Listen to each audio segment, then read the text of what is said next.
Thank you very much for coming to my talk. I could start with all sorts of things about Ukraine, but I'm going to first tell you about the SUPRR mission, which is to help strengthen the Ukrainian publishing sector. And we do this by creating bridges across from Ukraine to other Western publishing communities. I could also show you lots of pictures of destroyed universities, but I'm not. I'm going to show you more pictures, as I could, about how cold it is outside in Ukraine. But you probably are all following this, minus 20 degrees. It's a dreadful situation with limited energy supply. I could introduce you to Ilona, who on your right, my right, your left, who edits her journal while underground in shelters most nights. But I'm going to show you this.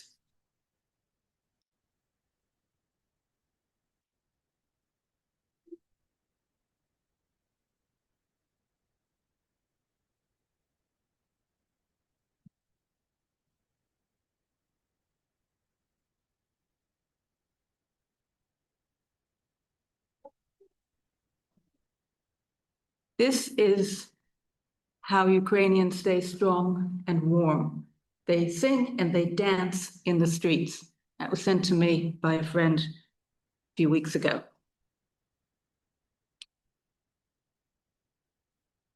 Now, about sometime in January, I held a one-week professional development course for Ukrainian publishers and policymakers, vice rectors from universities who were responsible for publishing policy.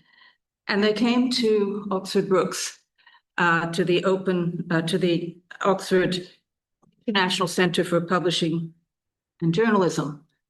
And we had a week-long covering all sorts of topics, everything from editorial to production to tech to AI to peer review. And I thought we'd managed to raise enough money to get 8 people. We raised enough money through our industry, for 18 people. And so they came along, and here we are in Oxford Brookes, the group, and we went on outings. We didn't just stay in the classroom.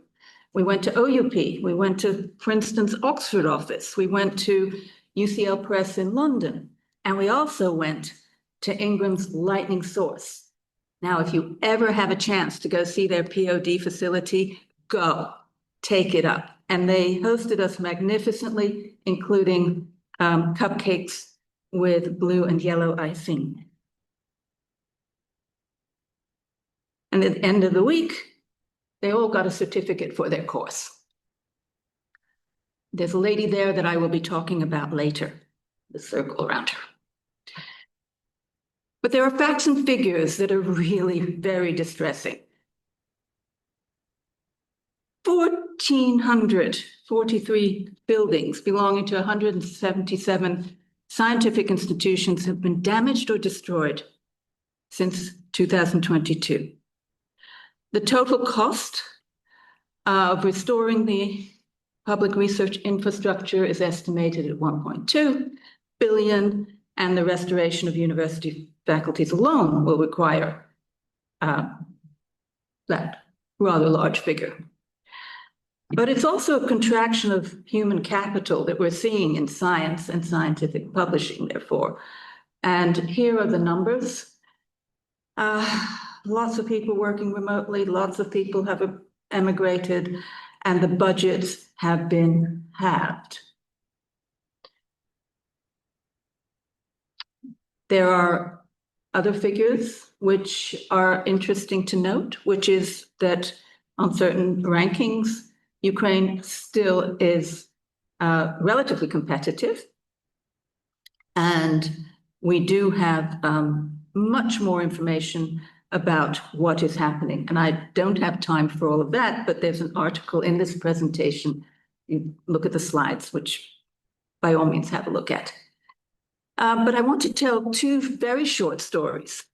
The first story is about stolen ISSNs. Now, one day I got a phone call from a Ukrainian legal scholar who said the Russians are stealing our ISSNs.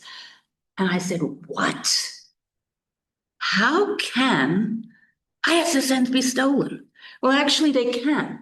And what the Russians are doing in the universities in the occupied territories is mimicking the old university journals, looking the same, pretending to be the same, but filling them with Russian propaganda.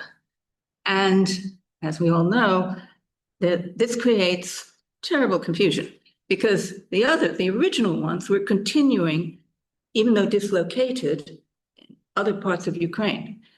So same ISSN for two journals. Thankfully, the International ISSN Agency helped us solve this problem through a technical fix where we can identify which is which. So that solution has now been taken to other conflict areas as well. So that was a small battle that we won.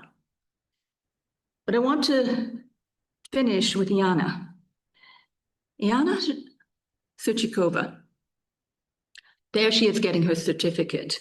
She's had her house destroyed in the occupied territories. She is the vice rector for research at Verdansk State Pedagogical University. And she came up with the concept of universities without walls. And this is a strategy for relocating people in various departments into various other departments in the northern part of Ukraine.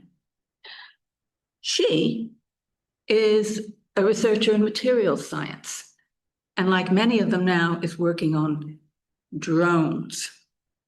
You wouldn't think it looking at her here. She does.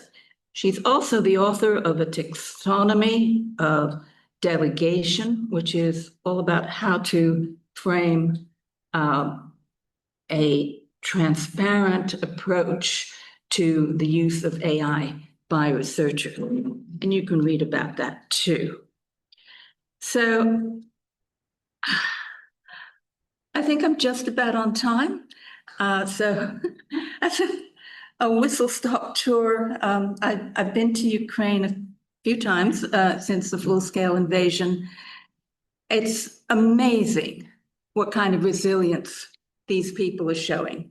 So if you want to get involved, please have a look at the SUPRR website. Please contact me because it would be great to have everybody in our industry engaged in building these bridges. Thank you.